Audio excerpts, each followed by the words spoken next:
Profético. Vamos falar agora. Até aqui a gente aprendeu a diferença entre a noiva, o que é ser noiva e o que é ser camelo, né? A gente já se identificou em algumas coisas, né? Alguns irmãos aí já até entenderam onde está cuspindo, né? A mudança. Aí a gente agora vai para um outro nível. Por quê? Porque agora a gente vai falar de um nível mais, falando agora da igreja, da noiva. Até aqui a gente falou muito do camelo, da igreja, da pessoa que vem, daquilo que ela traz, mas agora, como que é a transformação, que a gente vai passar e aquilo que o Senhor quer tratar com a gente. Agora falando, depois que eu saio de ser camelo, começo a ser noiva, qual é o processo de transformação? Amém? Então vamos lá. João Batista saiu pelos desertos vestido com pele de camelo. Por que o manto profético era de camelo? Amém? Porque precisa haver uma identificação. Amém? Quando a gente vai, e ele estava no deserto, tem que haver, quando eu sou noiva, quando eu estou na igreja e eu me tornei noiva, eu não posso esquecer de onde eu vim. O problema é que muitas pessoas esquecem de zero, mas eu não esqueci de onde eu saí. Nós não podemos esquecer de onde o Senhor tirou a gente. Sabe por quê? Porque o dia que eu esquecer de onde o Senhor me tirou, eu perco uma coisa chamada misericórdia.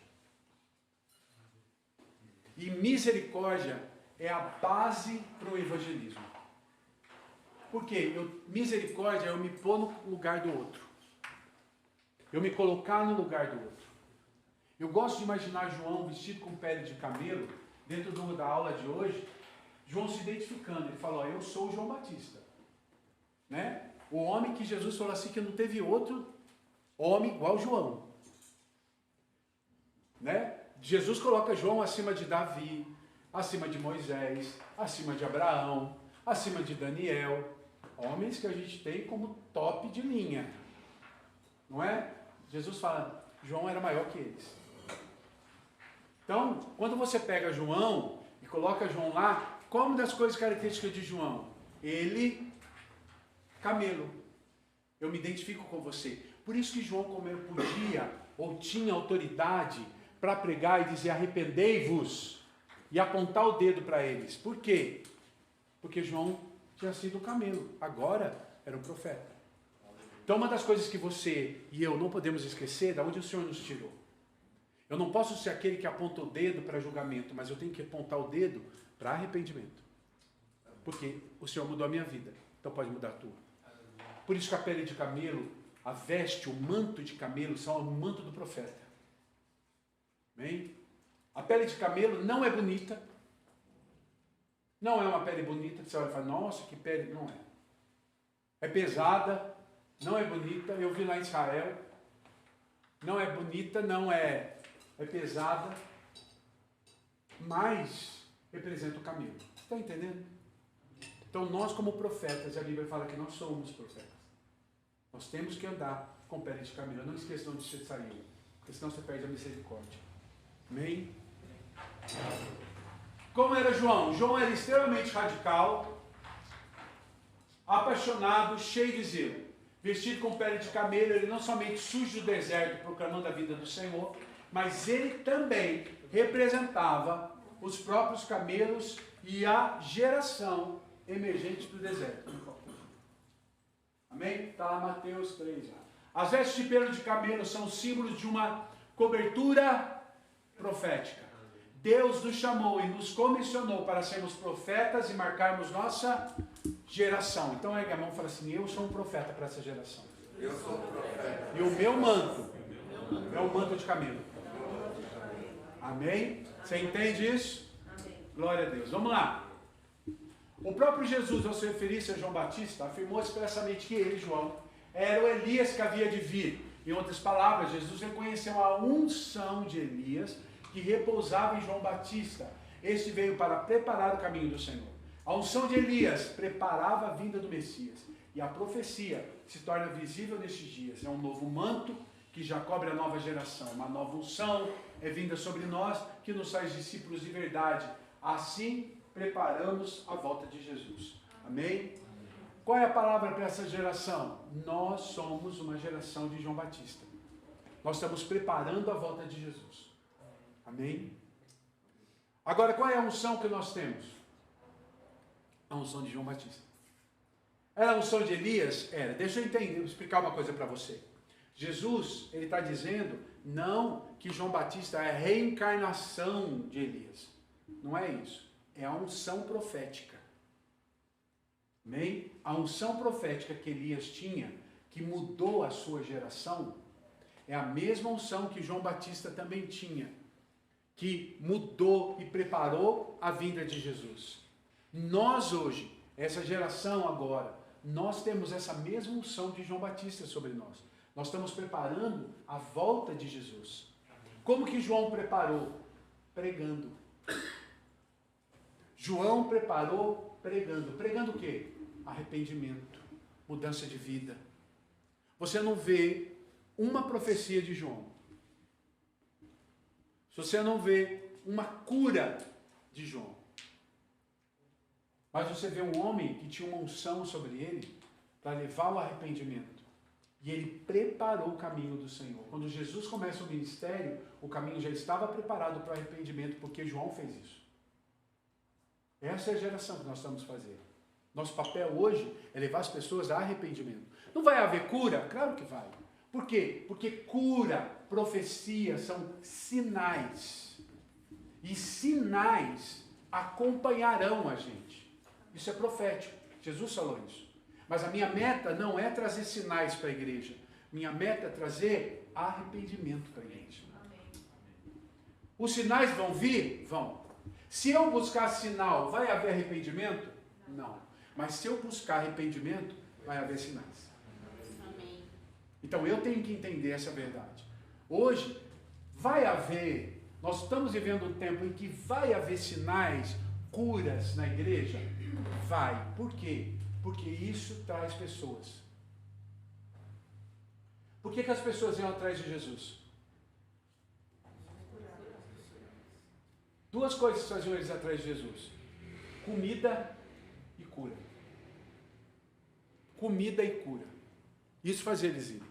Quando eles chegavam lá, o que acontecia? Jesus vinha com a palavra. A igreja hoje precisa ter exatamente isso, sinais. Por quê? Para as pessoas poderem vir. Mas isso não pode ser o foco da igreja. Se do altar sai arrependimento, e é pregado sobre isso, mudança, arrependimento, conversão, o que acontece? Os sinais vão vir. Vindo os sinais, as pessoas vêm. E aí começam a andar do Espírito. O quê? Pessoas novas vêm, aceitam a Jesus por causa da palavra. Por quê? Por que ela veio? Por causa de sinais. E quanto mais as pessoas se convertem, mais sinais acontecem, mais gente vem. Isso é o ciclo de algo que a gente chama de avivamento. Amém? O que é avivamento? Salvação. Agora, o avivamento traz consigo os sinais. Por quê? Para que haja mais salvação. Amém? Então não é o contrário. Quando começa a ver sinais, não quer dizer que o avivamento começou. Quando começa a ver sinais, quer dizer que os sinais estão prontos para que haja avivamento. Avivamento é quando as pessoas começam a se converter. Entende? Quando começa a ver conversão, o avivamento chegou. Quando começa a ver sinais, é que Deus está preparando a gente para que o avivamento venha. Consegue entender a diferença? Vamos lá. Elias, depois que o Senhor fala com ele no deserto, ele sai do deserto com uma nova unção. Amém? Aquela passagem dele na caverna, né? E o Senhor lhe mostra um discípulo. E Elias, ao passar ao lado de Eliseu, pega a sua capa, o seu manto de pele de camelo, e passou sobre ele. É o primeiro manto. A gente vai ver dois mantos aí. O primeiro manto é o manto do chamado de Eliseu. Quando Elias sai da caverna, depois de toda aquela passagem do Senhor tirar ele da caverna, né? A voz de Deus vem tira. Deus dá algumas ordens para Elias. E entre as ordens, o Senhor fala, você vai ungir Eliseu no seu lugar. E ele chega até Eliseu, e ele vai e ele coloca a capa dele sobre as costas de Eliseu. Eliseu entendeu na hora o que era para fazer. Tanto é que ele fala, deixa eu ir lá, eu vou lá à casa do meu pai, vou pegar minhas coisas, vou terminar com essa história. Né? Ele estava com 12 juntas de boi ali, trabalhando. Né? Isso mostra uma coisa interessante com Eliseu. Primeiro, né, ele sabia o que era honra, que ele volta, deixa eu ir lá falar com meu pai que eu vou embora. Segundo, ele bota fogo nos arados, ele bota fogo e ele sacrifica os bois. Né? O que é isso? Era o coração dele grato, mas ele também está pondo um ponto final numa etapa e num ciclo da vida dele. Ele está dizendo, eu não volto mais para cá, estou botando fogo aqui, terminando aqui, é um ciclo que eu termino, agora eu começo uma nova fase. O que isso implica para a gente? Quando a gente vai começar uma nova caminhada com o Senhor, a gente agora começa uma caminhada de discipulado. Então a gente não volta mais atrás. Amém? Discípulo não volta atrás. Amém? Ah, o cara começou e largou no meio, então não era discípulo. Amém? Discípulo pode às vezes se afastar, mas ele nunca vai deixar de ser discípulo. Você entende o que eu estou dizendo? Então quando Elias joga a capa em cima de Eliseu, ele está dizendo, esse é o seu primeiro chamado. É o chamado teu do discipulado, agora você vai caminhar junto comigo. Então todos nós recebemos o primeiro chamado, todos nós recebemos a primeira capa, todos nós recebemos o primeiro manto. É o manto do chamado, do discipulado. Amém? Vamos lá, mais um pouquinho. Aqui é o João, é uma foto. A das fotos de João Batista, para mim, essa é a mais realista. Olha lá, ó. É mais ou menos desse jeitão aí mesmo. Cabelão muito doido. Né? Ele era nazireu, então não cortava barba, não cortava cabelo, né? Pele, cajado, alguém no meio do Rio Jordão gritando, saindo do deserto. Era uma coisa bem assim, né? É interessante porque se João entrasse na igreja hoje, quantas pessoas iriam aceitar o que ele fala? Por quê? Por causa do padrão que nós criamos.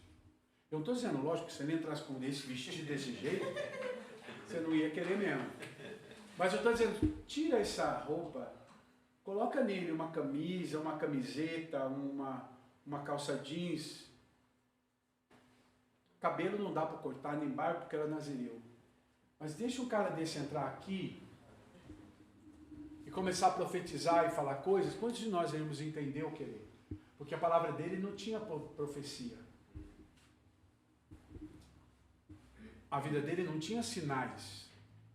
A palavra dele era arrependei-vos, raça de víbora. Entende como a palavra, a unção fazia toda a diferença na vida dele. A palavra muitas vezes ela pode ser dura, mas ela tem que ter unção. Hoje, né? Se você olha essa situação, você para e pensa, o que a geração de hoje entende? Sabe, irmãos, eu não sou contra, mas eu acho que a gente tem vivido uma geração de muito coach, né? Sabe, eu acho que tudo tem o seu lugar. Tudo tem o seu lugar. Eu acho que coach é uma maravilha, eu acho um negócio tremendo dentro do ramo empresarial.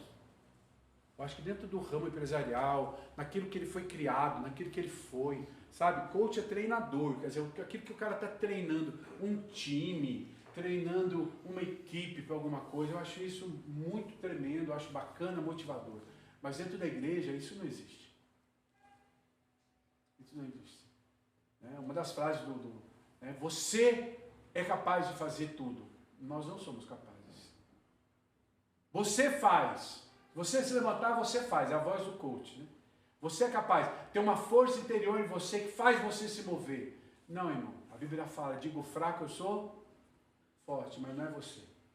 É o que está em você. A Bíblia fala que o que está em nós é a esperança da glória. Então não é a gente. Não é a gente. Sabe? Eu acho que empresarial ou uma instituição, você dizer isso, que você consegue, você faz, é ótimo, é maravilhoso, eu acho que isso cabe. Mas dentro da igreja há uma coisa chamada dependência. E toda vez que eu incentivo a independência, eu estou fortalecendo o pecado.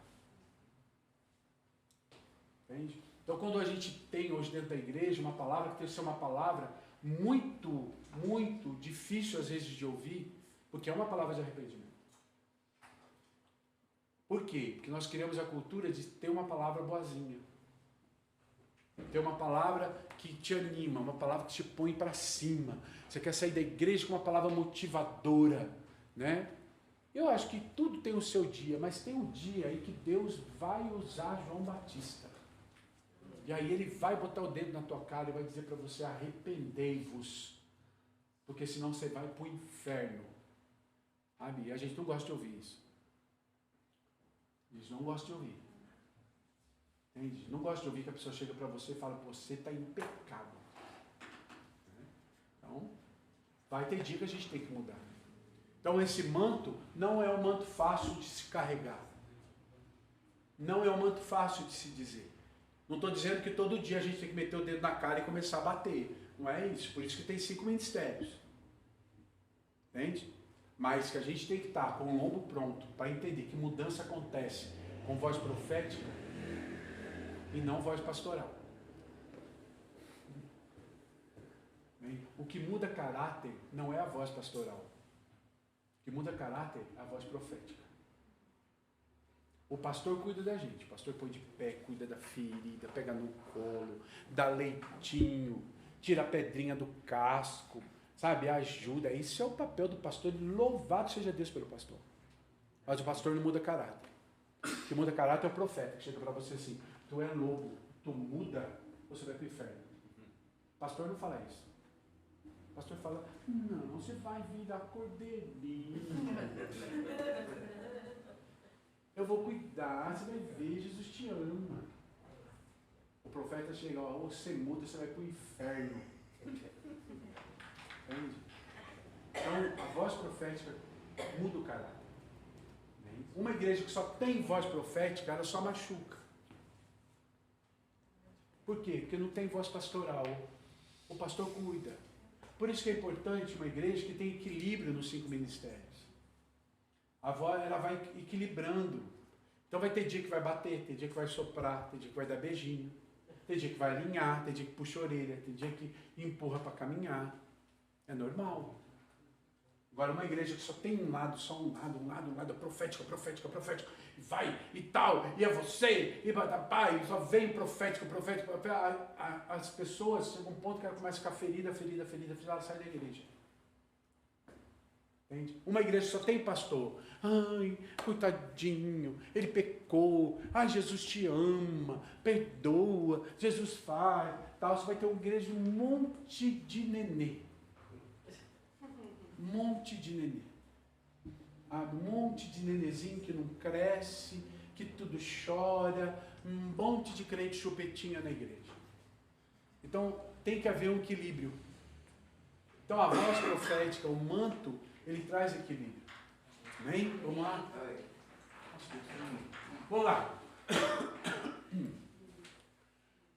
O primeiro manto traz, primeira coisa, a unção que converte o coração dos pais aos filhos e dos filhos aos pais. Quem está debaixo desse manto vai honrar seus pais antes de ser profeta. Amém? É o que eu falei de Eliseu. Uma das coisas que Eliseu mostrou foi a honra aos pais. Pais aqui não é só o pai biológico, mas também o pai espiritual. Aqueles que Deus te coloca como pai espiritual. A honra é primordial em si. Eu sempre falo, 2 coisas abrem o céu para milagre. Honra e gratidão. Honra e gratidão. Você quer viver milagre? Aprenda a andar em honra e aprenda a andar em gratidão. Se o teu coração se move nisso, o céu se abre para você viver milagre. Honrar pai, honrar mãe, entende? É um negócio que nessa geração você tem que ensinar. Na geração, há 2 gerações para trás, você não precisaria ensinar isso. Por quê? Porque a geração já nascia, ou a gente já crescia dentro de uma casa que você aprendia a honrar o pai, a mãe, o avô. Entende? Você cresceu. Os irmãos aí seminovos lembram disso. Lembra disso. Né? Eu cresci numa casa, numa família, melhor dizendo, em que nós tínhamos, eu conheci minha bisavó, conheci meus avós, que a gente entrava na casa do meu avô, né? A gente era criança. A gente entrava, a primeira coisa que a gente fazia era pedir bênção para o avô. Não fazia nada, você entrava direto, a gente ia onde meu avô estava. Às vezes a gente encontrava com a minha avó no meio do caminho, a gente falava para ela, benção avó, cadê o vô? Aí, o seu avô está lá e tal. A gente ia lá, benção avô, benção avô. Aí ele fazia assim, ó, você beijava a mão dele, aí você estava liberado. Aí você podia brincar, mas se não fizesse aquilo, se ele visse que você chegou e você não tinha pedido bênção, você podia ter certeza que pelo menos um cascudo você ia ganhar. Não, e ninguém brigava, porque ele estava certo. Ele estava certo. Hoje nós temos uma geração que não fala mais isso. Eu nunca, diante de Deus, eu nunca chamei nenhum tio, nenhuma tia, nem meu pai, nem minha mãe, nem meus avós de você. Eu encontro com meus tios hoje, vou fazer 52 anos. Eu encontro com meus tios, eu tenho 2 tios vivos, assim, mais próximos de mim. Eu encontro com eles na cidade, eu encontro, benção tio. Benção tio, benção tia. Minha tia vai na igreja. Minha tia vai comigo na igreja. Eu passo lá para pegar minha tia. Ela entra no carro, eu, benção tia, tudo bem? Ela fala, Deus te abençoe, filho, tudo bom? Ela fala, shalom. É shalom. Mas primeiro, é o primeiro aquilo que a gente aprendeu. Parece coisa boba a gente falar isso, parece uma coisa tão antiga, mas isso é honra. O problema é que a gente não traz isso para dentro da igreja. A gente começa a se desviar. Eu cresci dentro da igreja. Então, para mim, o pastor era alguém de extrema honra. Então, era de uma autoridade. Então, tinha coisas que, como meu pai não tinha se convertido, não se converteu, mas tinha minha mãe, então tinha coisas que eu precisava como menino, assim, algumas dúvidas que eu tinha, que eu sabia que se eu falasse com meu pai não... Então o que eu ia? Eu falava com o pastor. Eu chegava para o pastor e falava, pastor, assim, aí o pastor falava, ou dava direção, ou às vezes eu falava com meu pai, ouvia do meu pai, é assim, assim, meu pai falava, é assim, faz assim. Aí eu ia e perguntava para o pastor. Aí o pastor falava assim, o que o seu pai falou? Meu pai falou isso. Eu falei, então, ó filho, faz assim e tal. Então, tinha o pastor num grau de autoridade. Entende? Eu não sei virar para um pastor, ou que seja o meu pastor, e tratar ele por você. Eu não sei você, gente. Eu até com médico. Eu não consigo chegar para o médico às vezes mais novo que eu, o médico que me trata lá no Hospital do Rim, por causa do transplante, ele tem metade da minha idade. E eu sento lá e falo, oi doutor, tudo bem com o senhor? Eu não consigo falar você. Porque é algo que está dentro de mim. Ele já falou para mim umas 3 vezes, não, me trata por você. Eu falei, querido, eu não consigo. Então eu já vou falar para você, eu nunca vou chamar você de você.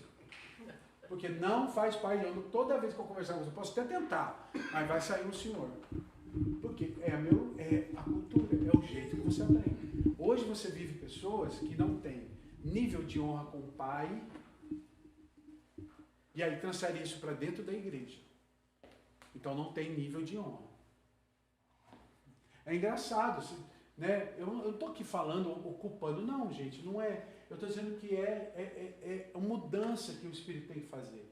Por quê? Porque são coisas que as pessoas deixam de viver a bênção, porque há uma unção. Há uma unção que quando eu honro, ela é liberada na minha vida. Então não é simplesmente uma questão de cultura, é uma questão de entendimento. Segunda coisa, a unção que nos faz discípulo. O manto, quando eu entendo isso, quando eu começo a caminhar debaixo dessa unção, eu vou entender que eu vou ser discípulo. E o discípulo, ele aprende com exemplo. Então o discipulado é 2 coisas. O discipulado é, eu sou discípulo e aprendo com exemplo. E o discipulador, ele vai entender que ele é discipulador e ele tem que dar exemplo. Então, esse manto, essa primeira etapa, ela traz essa verdade. Quem está entendendo o que eu estou dizendo? Amém. Vamos lá, filho. Nessa nova unção não é admissível a volta à atividade antiga, é o que eu falei. Eliseu imolou os bois e serviu um banquete aos seus amigos. Nessa nova unção, vamos imolar nossos bois, ou seja, vamos matar o nosso coração. Tudo aquilo que era prioridade ocupava nossa mente e coração. Essa primeira unção é a unção da prioridade. Quais tem sido a nossa prioridade? Bem? Prioridade. Se hoje a gente fosse falar de um problema da igreja, o maior problema hoje dessa geração, desse tempo da igreja, é prioridade. As pessoas têm prioridades diferentes. Bem? Você pega as pessoas hoje, a igreja, ela se tornou uma opção. Entende? É uma opção que você vai. Ela não se tornou para você uma necessidade. Você pega pessoas, antigamente, igreja era necessidade. Você tinha que ir na igreja.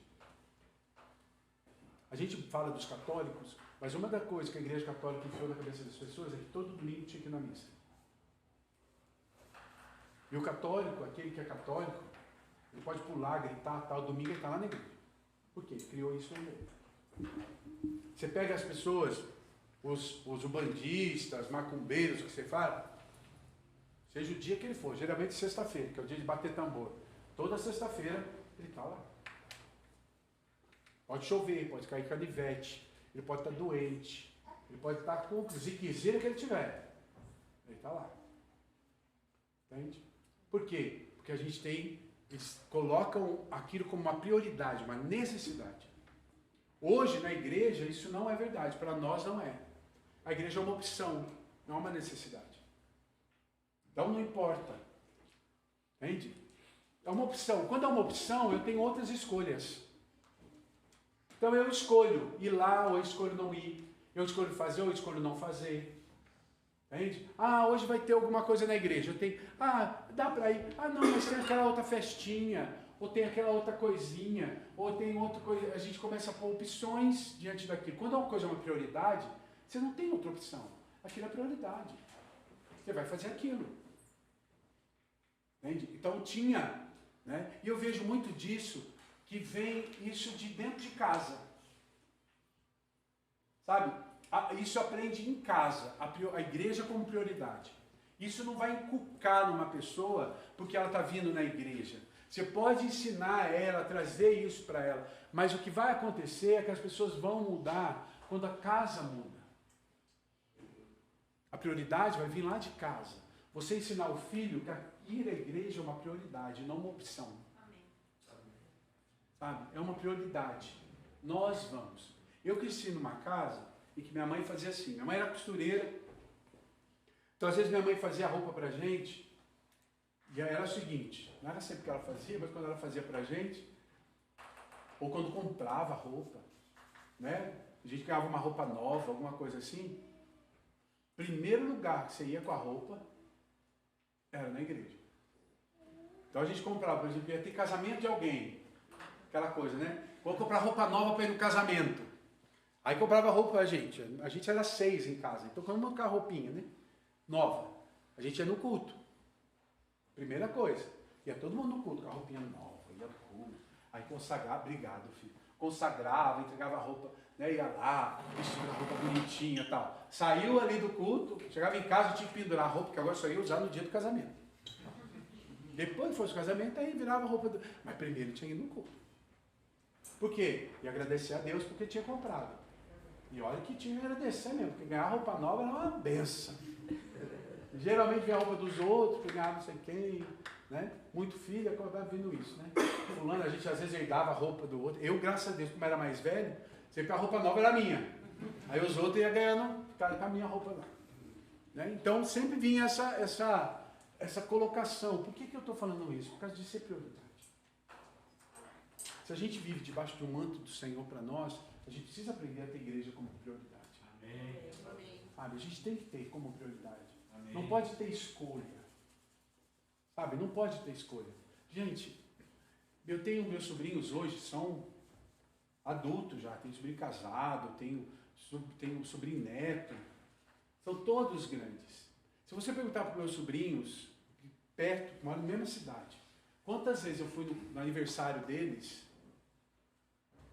Quantas vezes eu cheguei pro aniversário? Eu ia no aniversário deles, eu era o tio que chegava no final, que comia o resto do bolo, que o bolo foi na geladeira. Eu era aquele que chegava no final, todo mundo já tinha ido embora. E eu pegava o bolo e comia com eles depois.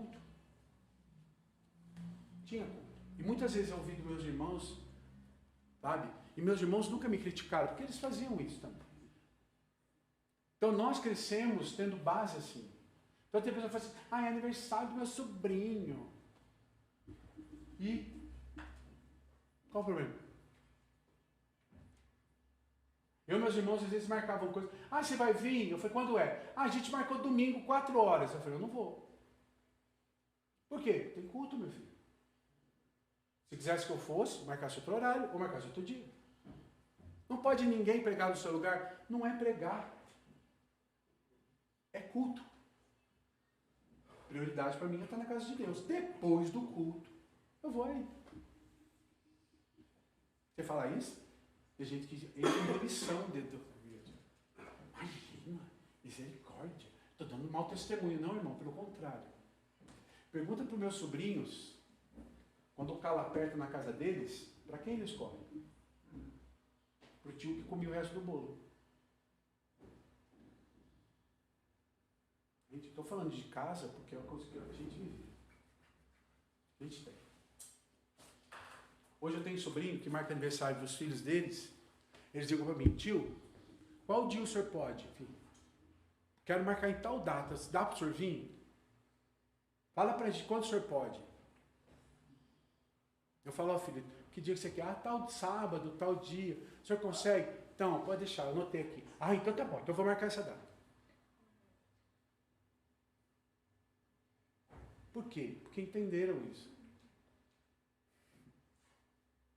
É prioridade? É.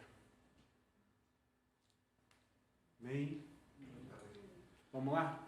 Nunca mais iremos reativar as estruturas velhas, ou seja, quando Eliseu queimou os carros, ele estava sinalizando que não tem mais como reativar ou voltar atrás. Quem põe a mão no arado não pode olhar atrás. Comecei uma etapa de transformação na minha vida, não largue no meio. Não pare o processo. Sabe quando eu não paro o processo? Quando eu entendo que eu tenho um propósito. Qual é o propósito de Deus? Você pode chamar de propósito, você pode chamar de promessa, pode chamar de alvo, de meta. É aquilo que Deus quer que você chegue. Só que para você chegar lá, é um processo. Agora, eu não vou voltar atrás, porque todo processo é trabalhoso e todo processo trabalha. Trabalha o quê? Na minha vida. Então, todo processo vai ter afronta, todo processo vai ter confronto, todo processo vai ter retirada de aparas, todo processo vai me fazer alinhar, todo processo vai me curar, todo processo vai tirar a nhaca, todo processo vai tratar meu caráter, todo processo vai transformar minha personalidade. Só que no meio do caminho a gente larga, porque dói. Aí a gente perde o processo. O problema na igreja é que tem muita gente que vive de processo em processo, porque nunca termina. Você vê gente na igreja que estava tão bem, de repente, pum, volta lá atrás. Por quê? Saiu da igreja, perdeu. Tá. O processo é uma linha, eu tenho que chegar até ela. Então é algo que eu vou chegar, é algo que eu vou até lá, é algo que eu vou caminhar até lá. Então vai ser difícil, mas eu não vou voltar atrás. Vai ter dia que dá vontade? Vai, irmão. Vou dizer uma coisa para você, vai ter dia que você vai querer chutar o pau da barraca. Vai ter dia que você vai querer largar a mão, você vai perguntar para Deus, por que eu não preciso disso? Irmão, eu não sei quantas vezes eu falei isso para Deus. Deus, eu não preciso disso. Não preciso passar por isso. Eu não tenho que passar por essa situação. Senhor, eu vou largar disso, eu não quero mais. Senhor, eu vou largar a igreja, eu vou para uma igreja bem grandona, vou sentar lá no fundo. ninguém me descobrir.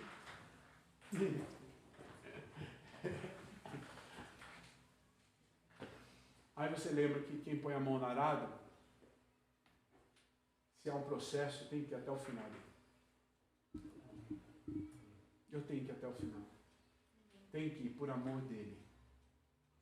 Por amor dele. Sabe? Eu acho que a coisa que a gente mais tem que arder no nosso coração é ter o desejo de um dia, quando a gente chegar diante de Jesus, a primeira coisa que a gente ouvir dele vai ser: vinde. Vinde, filho, servo bom e fiel. Sabe, eu acho que isso não vai ter preço.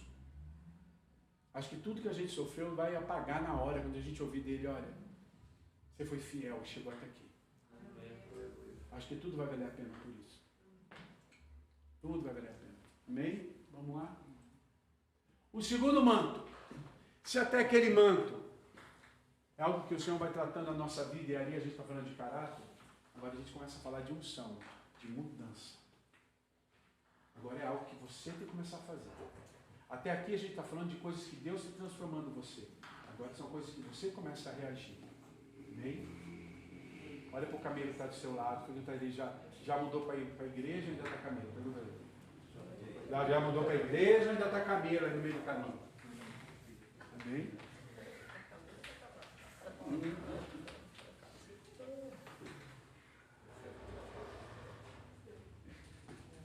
Vamos lá? O segundo manto de pele de camelo acontece sobre Eliseu.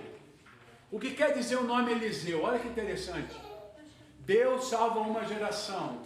Deus levanta uma geração. O segundo manto só virá sobre a cabeça daquele que foi fiel no primeiro.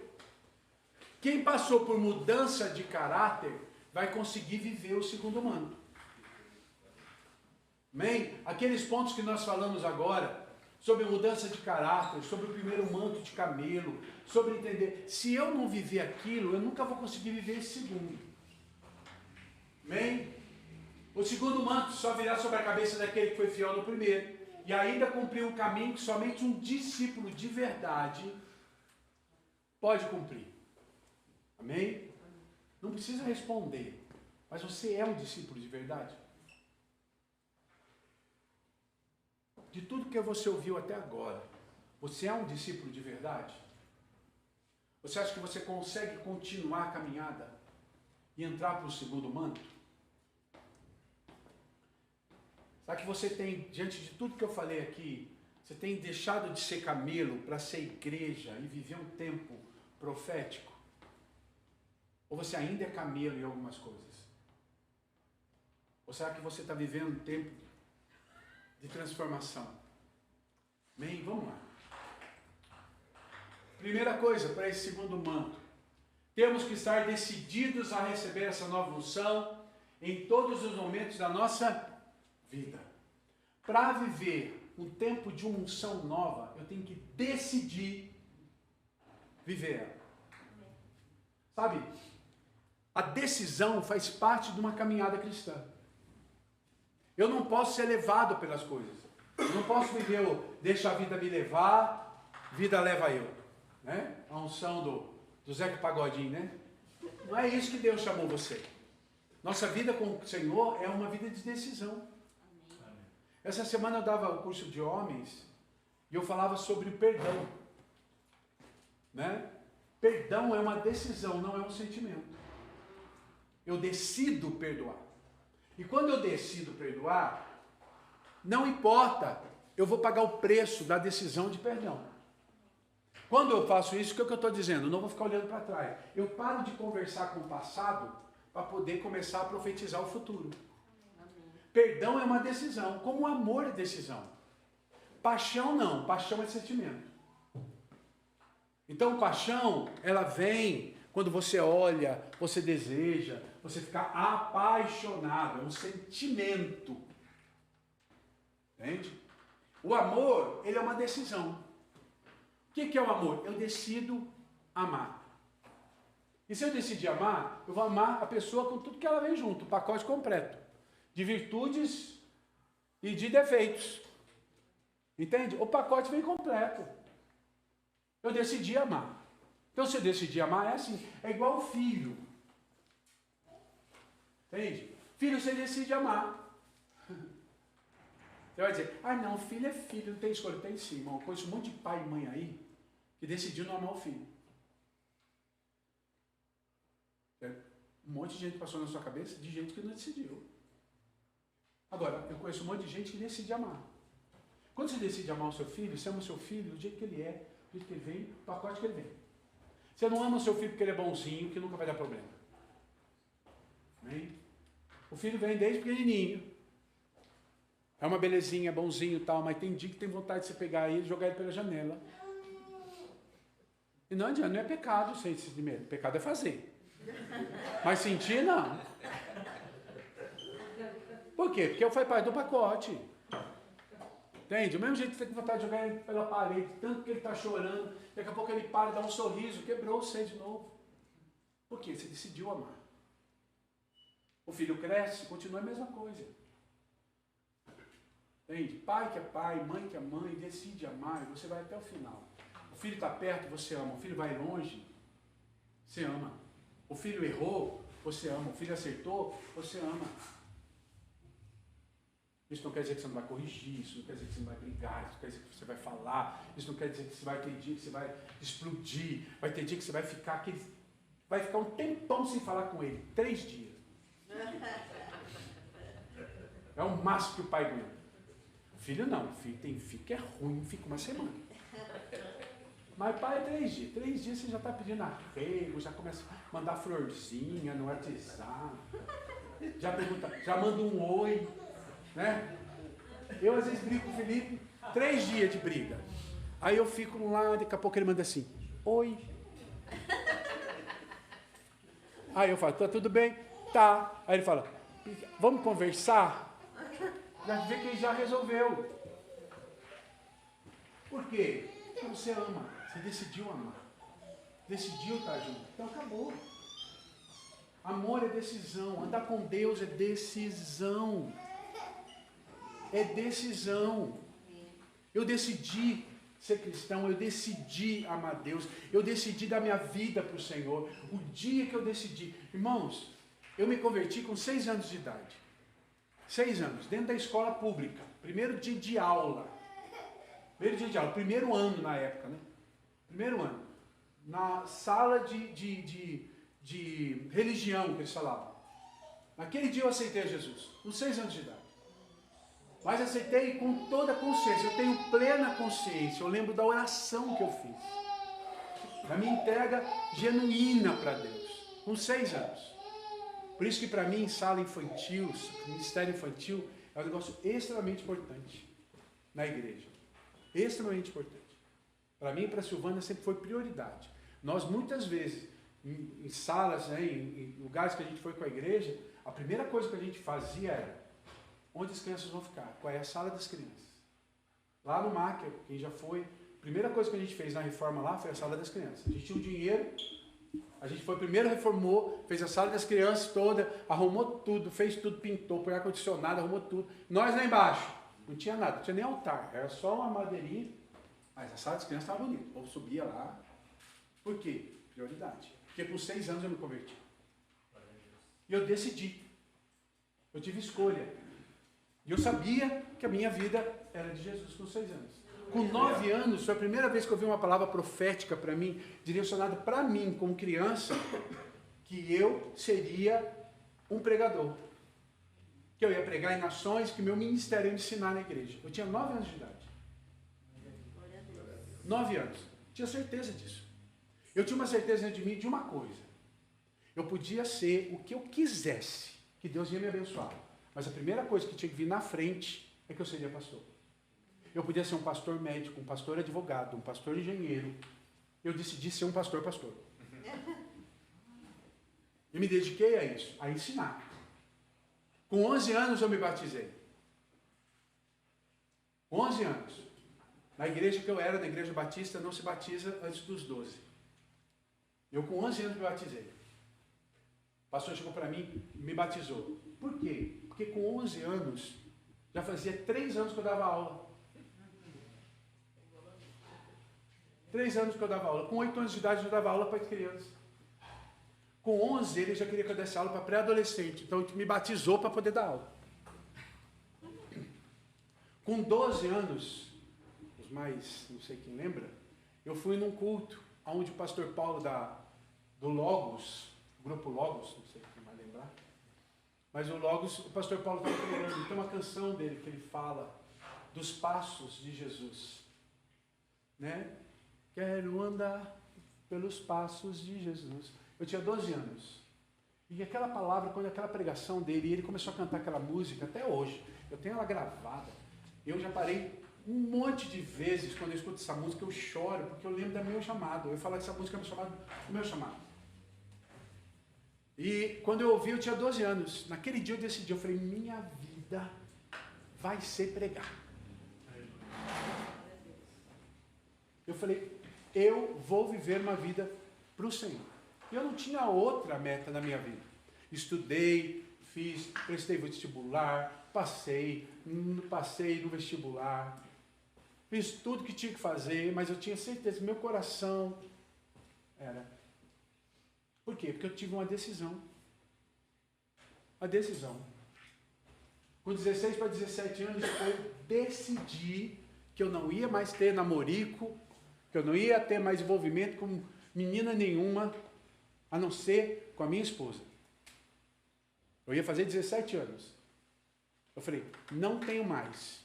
Eu decidi casar virgem, sem ter relação, parei com os namoricos até os 17, tinha tido, lógico.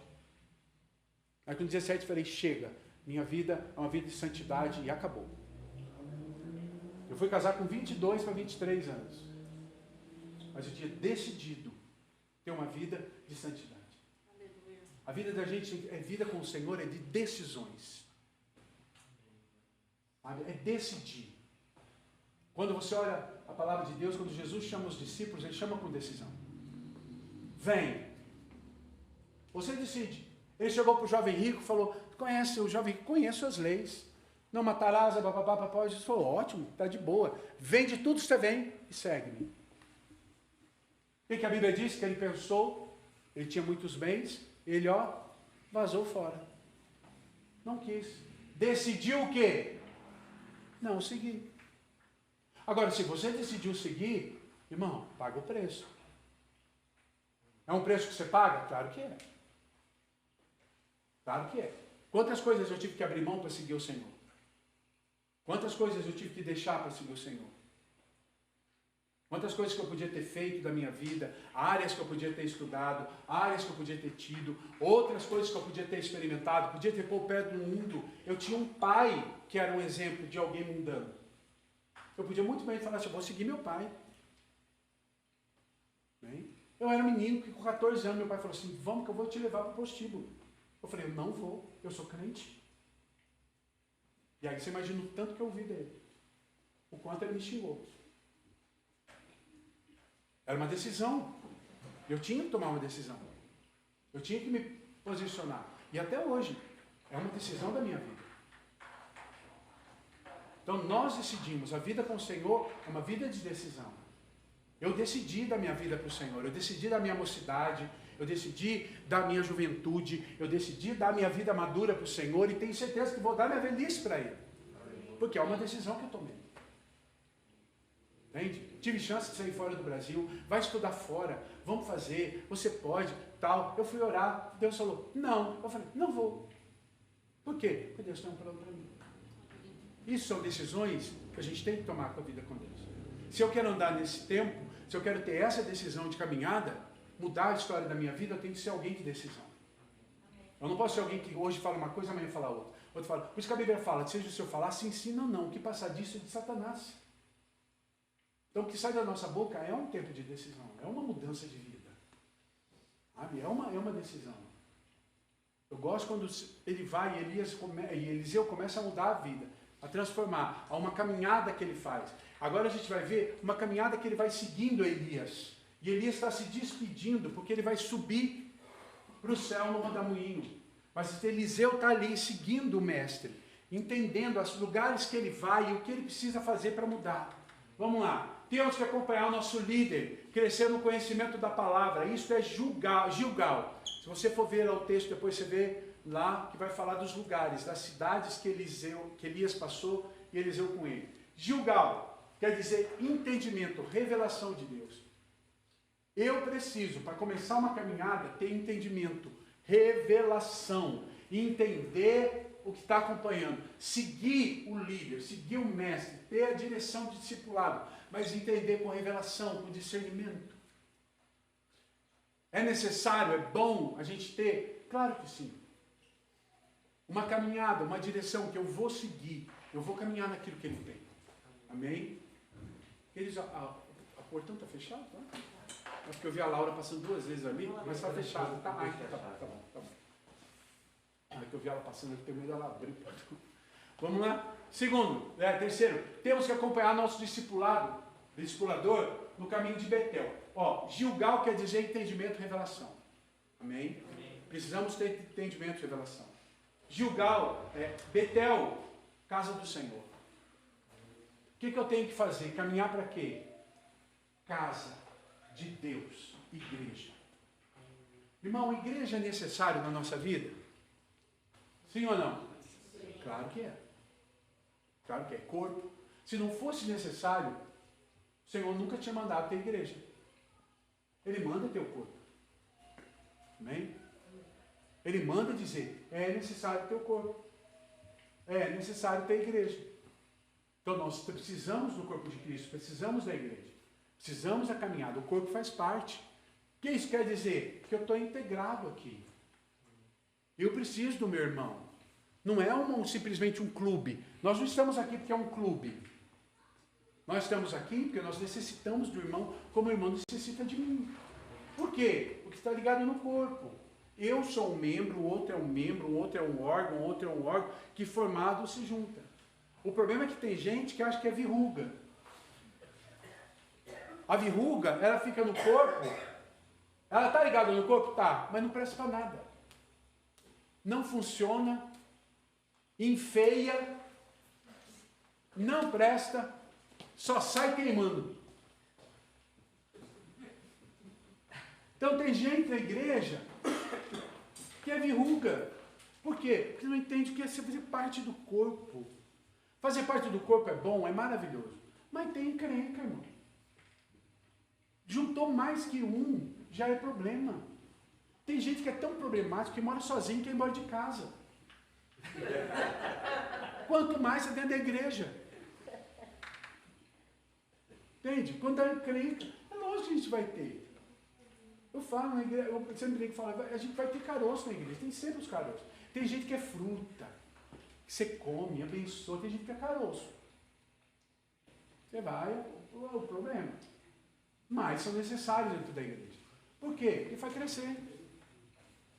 Faz abençoar, faz ir para frente.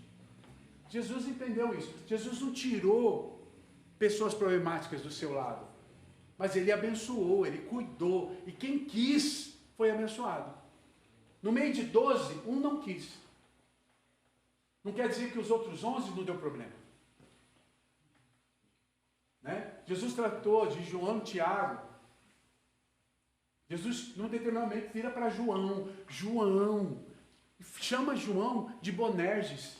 Fala, filho do trovão. O que ele está dizendo? Que era alguém bravo. Alguém que abria a boca para falar. E João fala para Jesus. Jesus, se eu quiser, a gente ora e cai fogo agora sobre Cafarnaum. Jesus vira para ele e fala, não foi para isso que eu vim, cara. Só que Jesus não desiste dele. E ele escreve a carta. E ele é chamado do apóstolo do amor. Ele escreve a carta no final da vida dele. Filhinhos. Por quê? Por quê? Porque alguém que não desiste, alguém que fala, alguém que transforma, alguém que caminha junto. A gente tem que aprender a ser transformado. A igreja, o corpo, ela nos transforma.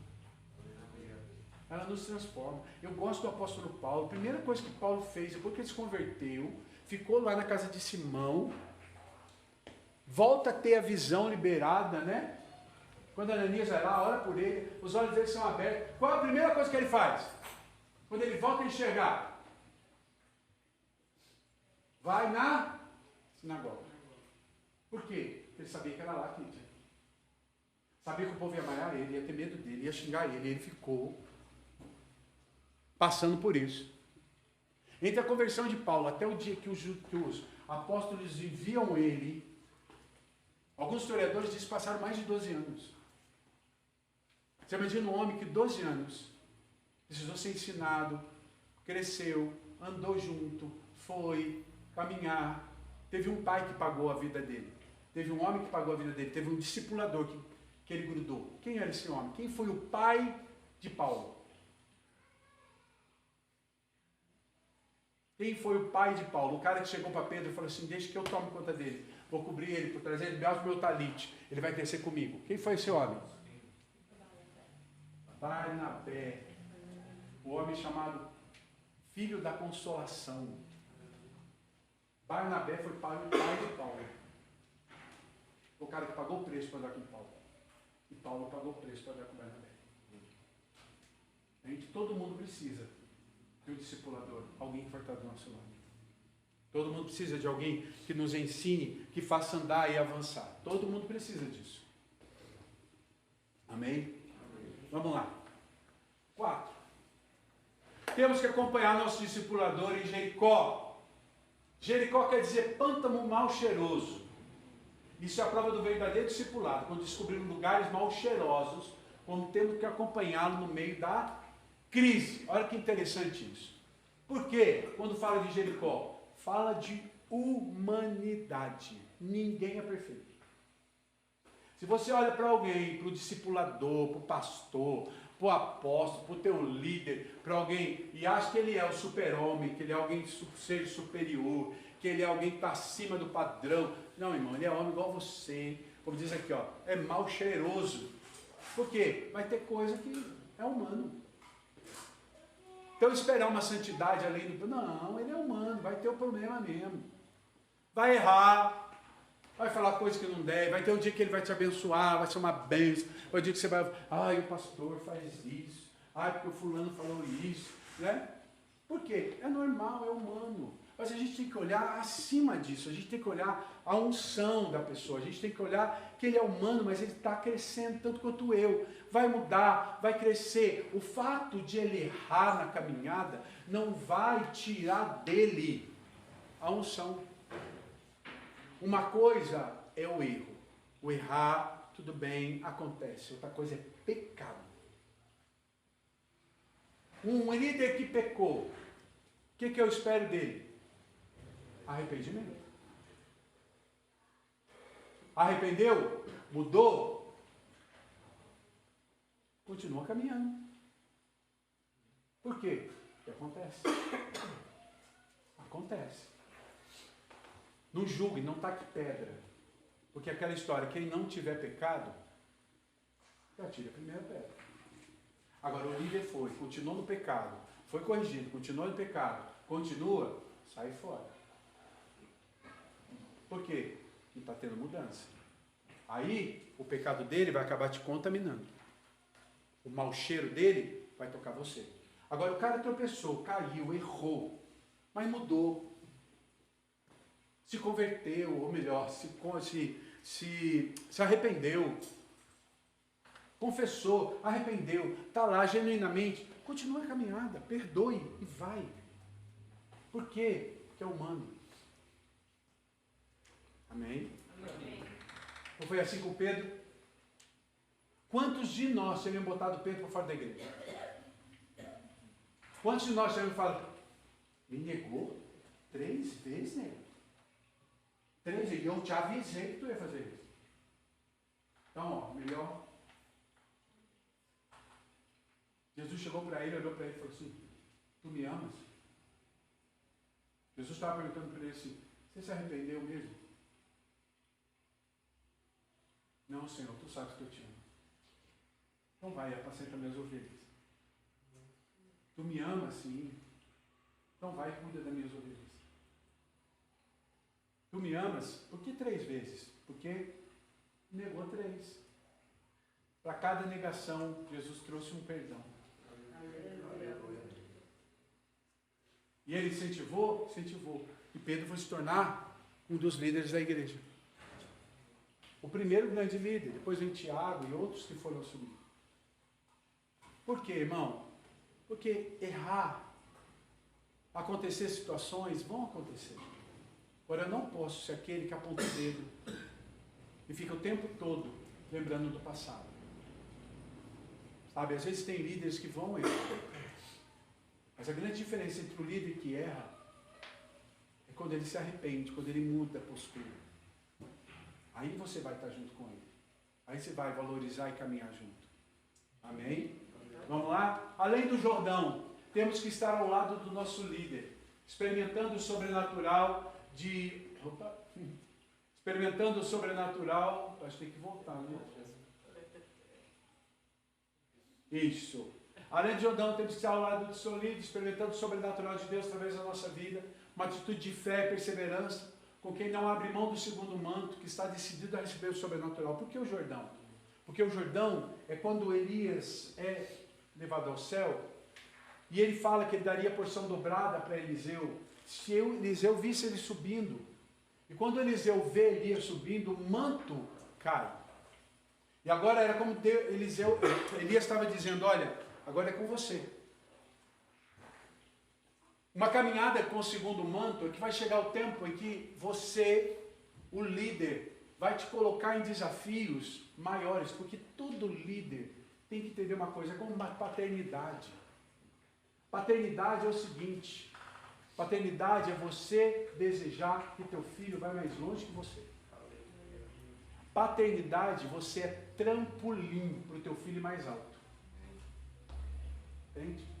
Se você não consegue olhar para o teu filho para ele ter mais sucesso e mais longe que você, é porque você não entendeu o que é ser pai. O filho tem que ser incentivado por você para ir mais longe, para conquistar mais coisas, para ir mais distante, para viver uma vida melhor, para ser o melhor pai, para ser o melhor marido, muito mais do que você foi. Mas ele depende de você, que você vai ensiná-lo e impulsioná-lo para ir além. Um discipulador ou alguém, um líder na igreja, ele tem que fazer a mesma coisa com as pessoas. Que vai além, que conquiste mais, que faça coisas maiores do que você fez. Isso é a intenção. Isso é fazer o que vale. Sabe, vai errar? Vai. Mas pai é aquele que errou, conserta, vai para frente. Entende? Fez errado? Levanta, vamos. Eu ajudo você. Aí vai chegar a hora que você vai dizer assim, agora é você. Eu vou ficar só olhando. Amém? Pai, ele tem autoridade. Mas chega uma hora que a gente passa a ser conselheiro. A gente não tem mais autoridade, a gente passa a ser conselheiro. Até quando o pai tem autoridade? Até o dia que o filho tem uma família. O dia que o filho casa e passa a ter uma família, o pai não é mais autoridade. O pai passa a ter o quê? Conselheiro. Aí você dá conselho. Você não dá mais direção. Você dá conselho. Aí o filho vai decidir, porque agora ele tem autoridade de decidir para a casa dele o que é melhor. Não é você. Então às vezes você vai dizer para ele, olha, é melhor você fazer isso. Quem é pai que sabe? Às vezes você dá a direção para o filho. Filho, melhor você fazer isso. Aí ele senta com a mulher dele, aí eles decidem outra coisa. Aí você vê ele fazendo outra coisa. Aí você vai, não, eu conversei com o fulano, aí nós achamos melhor fazer isso. Aí o pai dentro do pai fala assim, ai, vai dar porrada. Mas você fica quieto. Por quê? É decisão dele. Você é só conselheiro, você não é mais autoridade. A autoridade chega e fala assim, ó, você vai fazer tal coisa. O conselheiro chega, ó, eu acho melhor você fazer. Exatamente. Só que depois que casa, meu filho, você só dá conselho. Né? O bom é que se você cria o seu filho debaixo de uma autoridade que ele respeite, ele sempre vai ouvir o seu conselho. É aquela coisa de liga, fala assim, pai, teu negócio é assim, o que o senhor acha? Não, filho, faz assim, eu acho que é legal isso, tá. Ah, tá bom. Por quê? Porque aprendeu a confiar. Então, quando você cria, quando você faz, criando assim, a pessoa vai confiar na sua direção. Entende? Então, viver o sobrenatural, vai chegar a hora que você vai ter que empurrar o filho e falar, agora é a sua vez, meu querido. Agora que você vai educar, agora que você vai fazer, agora você vai estar. A gente começa, aí você vai vendo coisas, né? Amém? Vamos lá? Está acabando, viu? Segura um anjo aí. Olha, eu tenho 4 minutos para acabar.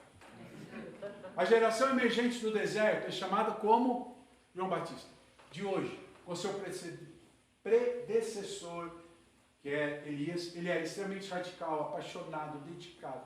Deus está vestindo com o manto profético de camelo, equipando para fazer a obra que ele ordenou antes da fundação do mundo. A capa de Elias, ó, detalhe, Elias subiu no... Ele não subiu no cavalo de fogo, hein? Não foi numa carruagem de fogo. Amém? Não foi. Por que tinha carruagem de fogo? Por que tinha carruagem de fogo? Por que apareceu uma carruagem de fogo passando entre... Se você ler, a carruagem de fogo passou entre Elias e Eliseu, separando os dois. Aí a carruagem passou. Elias veio de um lado, Eliseu do outro. Aí o roda-moinho apareceu aqui e levou Elias. Eliseu viu. Por que a carruagem passou? O que é a carruagem de fogo?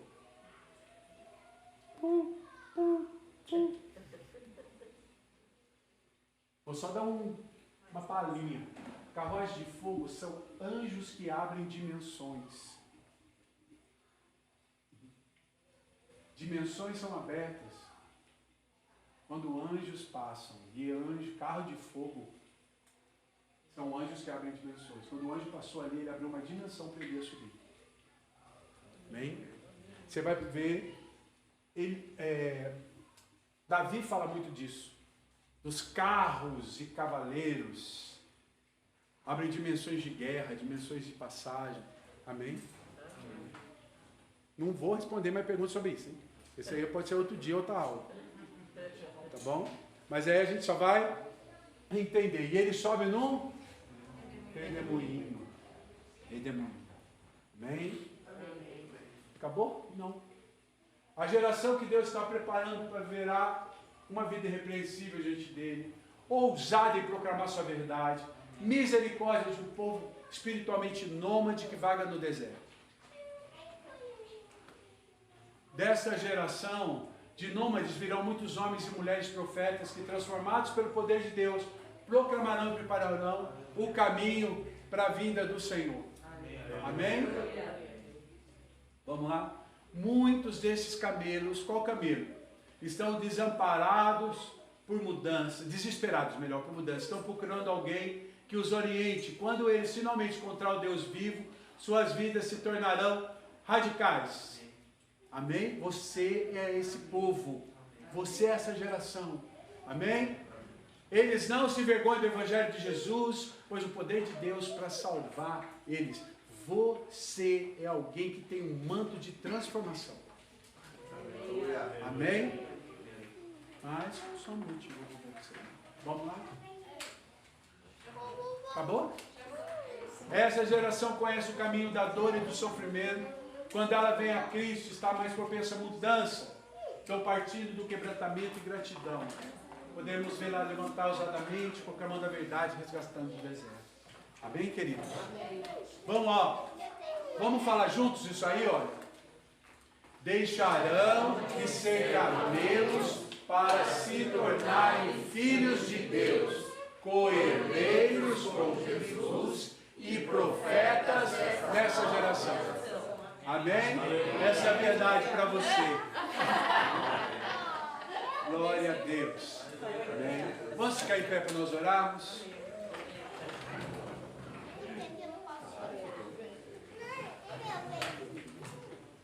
Glória a Deus. Amém? Feche os teus olhos aí. Depois de tudo que você ouviu, de tudo que você recebeu, de tudo que a palavra do Senhor falou no teu coração, quero que você receba isso de Deus aí. Amém? Pai, muito obrigado a Deus por esse tempo, pela tua porção, pelo teu milagre em nossas vidas. Pai, obrigado a Deus, porque um dia o Senhor nos amou primeiro. E o Senhor, ó Deus, nos tirou. Senhor Deus, nos tirou, Pai, do deserto. Senhor Deus, mesmo a gente ainda sendo camelo, ainda mesmo cheio de problemas e dificuldades. Senhor Deus, Pai, o Senhor nos amou, nos alimentou, mudou a nossa sorte. Senhor Deus, o Senhor nos alcançou com poder e graça. Pai, eu quero te pedir agora que o Senhor toque, ó Deus, nosso coração para avançarmos. Senhor Deus, para não só deixar de ser camelo, mas partirmos para os mantos, Pai. Para um tempo, ó Deus, de caminhada e mudança de caráter. Para um tempo, Senhor Deus, de um avivamento e mudança dentro de nós. Faz de nós geração transformadora. Uma geração, Pai, que renova, muda, avança. Senhor Deus, vem sobre as nossas vidas agora, com poder, graça e unção. Senhor, leva-nos, ó Pai, a uma dispensação sobrenatural sobre a vida dos teus filhos, eu te peço. Encha, ó Deus, de graça. Pai, em nome de Jesus, que o teu Espírito trabalhe cada coração. Que teu Espírito leve, ó Pai, a desafios novos, Pai. Leva-nos, Senhor Deus, a vivermos, Senhor, um chamado sobrenatural do Altíssimo em nossas vidas. Leva-nos, Senhor Deus, a avançar, a caminhar e a ir além, para louvor e para a glória do teu nome, em nome de Jesus. Amém. Glória a Deus. Aleluia. Amém. Deus abençoe. Deus abençoe.